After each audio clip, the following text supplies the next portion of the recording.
प्रोबायोटिक्सचा खूप मोठा रोल आपल्याला आजार होण्यामध्ये आणि होण्यामध्ये आहे आणि कॅन्सरच्या पेशंटला तर हे वरदानच आहे. प्रोबायोटिक्सचा शोध 20व्या शतकात लागला. गेल्या काही दशकामध्ये ह्याच्यावर खूप इंटेन्स रिसर्च होत आहे. नमस्कार मित्रमैत्रिणींनो, माझं नाव डॉक्टर संध्या गव्हाणे आणि माझ्या ह्या चॅनलमध्ये तुमचं सगळ्यांचं स्वागत. मित्रमैत्रिणींनो, मी कॅन्सर सर्वायवर पण आहे. सध्या कॅन्सर सर्वायवरसाठी कॅन्सर रिकरन्स होऊ नये म्हणून काय करावं ह्याच्यासाठी मी सिरीज चालू केलेली आहे आणि ह्या व्हिडिओमध्ये मी ऑफकोर्स प्रोबायोटिकबद्दल बोलणार आहे. प्रोबायोटिक्स म्हणजे फॉर लाईफ. प्रोबायोटिक्समध्ये जिवंत जीवाणू असतात, जसं लॅक्टोबॅसिलाई आणि बिफिडोबॅक्टेरियम वगैरे वगैरे. आपल्या मोठ्या आतड्यांमध्ये मिलियन्स ट्रिलियन्स मायक्रो ऑर्गॅनिझम राहत असतात. हे वेगवेगळ्या प्रकारचे मायक्रोबियम असतात.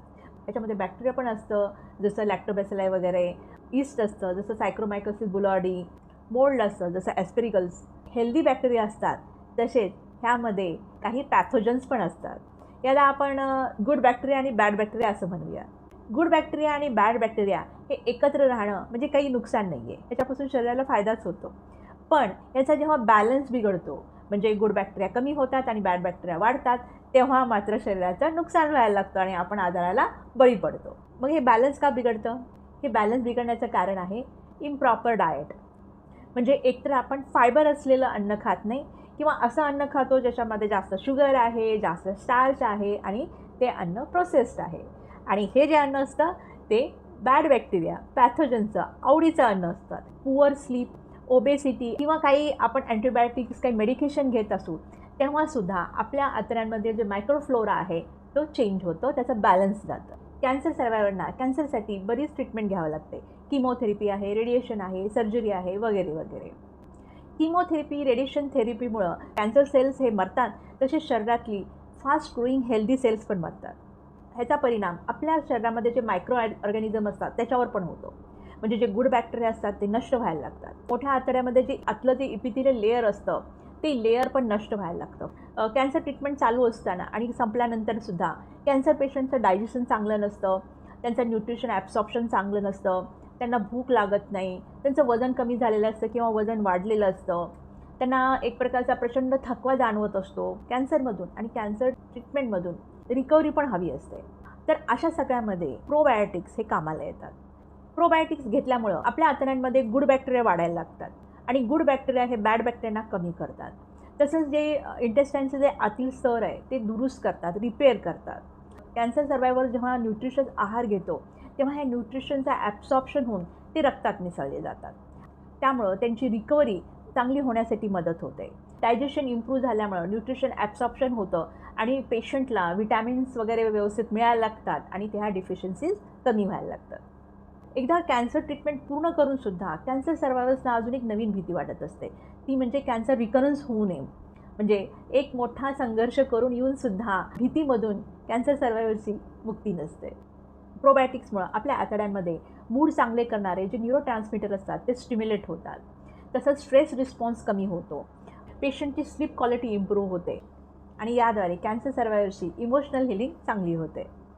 चला तर आपण बघूया की कॅन्सर सर्वायवरमध्ये कॅन्सर रिकरन्स होऊ नये म्हणून आणि नॉर्मल व्यक्तीमध्ये ज्याला कधी कॅन्सर झाला नाही त्यांना कॅन्सर प्रिव्हेन्शन म्हणून प्रोबायोटिक्स कसं काम करतं.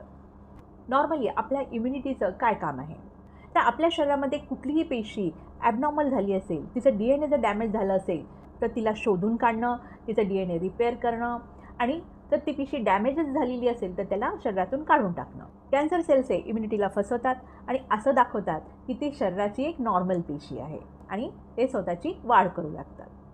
आपल्या शरीराची 70% इम्युनिटी ही आपल्या आतड्यांमध्ये राहत असते. प्रोबायोटिक घेतल्यामुळं गुड बॅक्टेरिया वाढायला लागतात आणि हे बॅक्टेरिया इम्युन सेल्सचं जे सर्व्हलन्सचं काम आहे, म्हणजे ॲबनॉर्मल पेशी शोधण्याचं जे काम आहे ते इम्प्रूव्ह करायला मदत करतात. त्यामुळे कॅन्सरचा धोका टळतो. संशोधनाद्वारे असं लक्षात आलेलं आहे की शरीरामध्ये जर कुठेही इन्फ्लामेशन असेल तर हे इन्फ्लामेशन्स नॉर्मल सेल्सचा DNA डॅमेज करू शकतो आणि ही डॅमेज झालेली सेल्स कॅन्सरमध्ये रूपांतर होऊ शकते.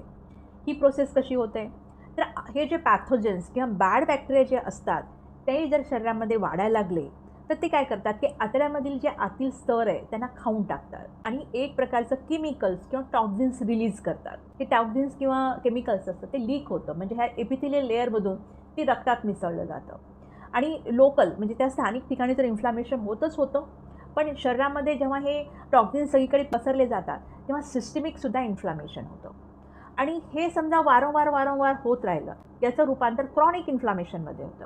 शरीरामधील पेशीमध्ये डॅमेज होणं किंवा त्याच्यामध्ये बदल होणं हे स्वाभाविक असतं. हीच कॅन्सरची सुरुवात असते. जेव्हा आपण प्रोबायोटिक्स घेतो तेव्हा हे जे हेल्दी जीवाणू जे असतात ते वाढीला लागतात. ते काय करतात, बॅड बॅक्टेरियाला कमी करतात आणि एक प्रकारचं बॅलन्स मेंटेन करतात.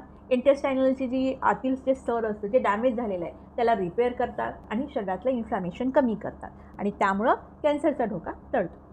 एक अशी एक स्टडी केली गेली, ज्यांना कोलोरेक्टल कॅन्सर झाला आहे त्यांचे स्टूल घेतले गेले. इकोलाय आहे किंवा साल्मोनेला आहे असे बॅक्टेरिया त्यांच्या फिसेसमध्ये, मलमध्ये, स्टूलमध्ये आढळले. याच्यावरून सायंटिस्टने असा धागा जोडला की बॅड बॅक्टेरिया हे कॅन्सर होण्याला म्हणजे लोकल ज्याला कोलोरेक्टल कॅन्सर म्हणतात ते होण्याला कारणीभूत आहे.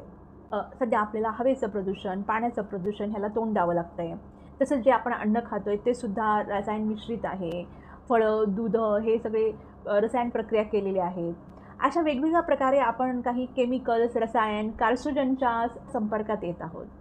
आपल्या आहारातून, पाण्यातून किंवा इनहेल म्हणजे श्वासोद्वारे हे कार्सिनोजन्स सतत आपल्या शरीरामध्ये येत असतात. तसंच काही जे बॅड बॅक्टेरिया असतात, पॅथोजन्स जे असतात, आहारामधून काही घटक घेतात आणि त्याच्यापासून कॅन्सर निर्माण करणारे मेटाबॉलाइट्स तयार करतात. बाहेरून आलेले जे कार्सिनोजन्स आहेत आणि शरीरात तयार झालेले जे मेटाबॉलाइट्स आहेत आपल्या सेल्सला बाइंड करतात, त्यांचे DNA डॅमेज करतात आणि त्याचं रूपांतर परत कॅन्सरमध्ये होतं. पण प्रीबायोटिक्स घेतल्यामुळं आपल्या आतड्यातली जे स्तर आहे ते एकदम स्ट्रॉंग होतं, मजबूत होतं, त्याची इंटिग्रिटी चांगली होते. त्यामुळं हे बाहेरून आलेले कार्सिनोजन्स आतड्यामध्ये जे केमिकल्स किंवा मेटाबॉलाइट्स टॉक्झिन्स तयार झालेले आहेत ते ह्या बॅरियरमधून रक्तात मिसळत नाही. त्यामुळं ते सिस्टीममध्ये आपल्या शरीरामध्ये पसरत नाही आणि ह्याच्यापासून जो कॅन्सर होण्याचा धोका असतो तो टाळला जातो. आपल्या शरीरामध्ये जे इम्युन सेल्स असतात जसे नॅचरल किलर सेल्स, मॅक्रोफेजेस, फॅगोसाइट्स हे चांगल्या प्रकारे काम करायला लागतात. त्यामुळं आपल्या शरीरामध्ये एखाद्या कार्सिनोजननी एंट्री केली किंवा एखादं केमिकल सबस्टन्स कुठेतरी रिलीज झालं आहे, टॉक्झिन्स रिलीज झाले, तेव्हा हे जे संरक्षक इम्युन सेल्स असतात त्या ठिकाणी जातात, त्या केमिकल्सला, त्या कार्सिनोजनला नष्ट करतात. त्यामुळे आपलं पेशी डॅमेज होत नाही. प्रोबायोटिक्स हे अँटीऑक्सिडंटसारखं सुद्धा काम करतात. आपल्या पेशींमध्ये ऑक्सिडायझेशन झाल्यामुळं जे फ्री रॅडिकल्स तयार होतात हे फ्री रॅडिकल्स अनस्टेबल्स असतात आणि ते पेशीचं डॅमेज करू लागतात. पण प्रोबायोटिक असं अँटीऑक्सिडंटसारखं काम करतं. ते तिथलं फ्री रॅडिकल जे असतं ते कमी करतं. जे पेशींना त्रास देणारं, नुकसान करणारं जे टॉक्झिन्स असतं ते पण नष्ट करतं. मी सगळ्यांना असं आव्हान करते की तुम्ही रेग्युलर प्रोबायोटिक्स खायला चालू करा. पण तुम्हाला माहिती आहे प्रोबायोटिक कशात मिळतात? मी सांगते.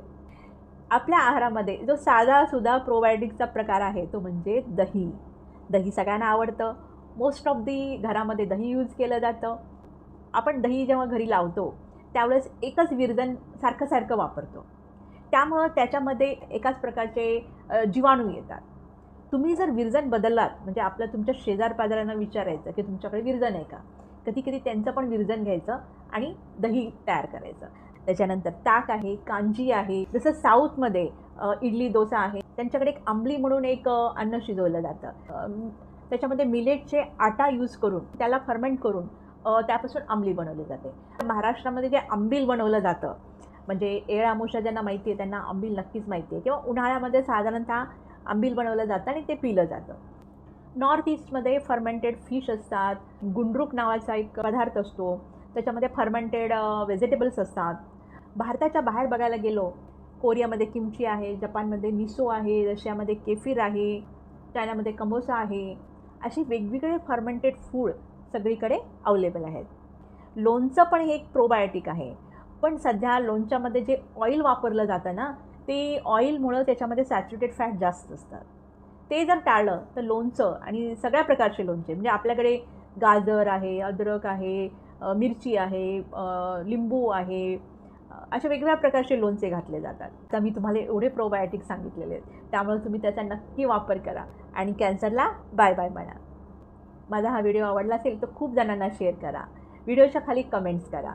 जे कोणी माझ्या चॅनलवर नवीन आहे त्यांनी माझा चॅनल सबस्क्राईब करा, बेल आयकनवर क्लिक करा, त्यामुळे माझ्या पुढील व्हिडिओचे नोटिफिकेशन्स तुम्हाला मिळतील. माझ्या आधीच्या सिरीजचे व्हिडिओज ज्यांनी कोणी पाहिले नाही त्यांनी नक्की पहा. तोपर्यंत मित्रमैत्रिणींनो, नेहमीचसाठी स्वस्त रहा, मस्त रहा. धन्यवाद.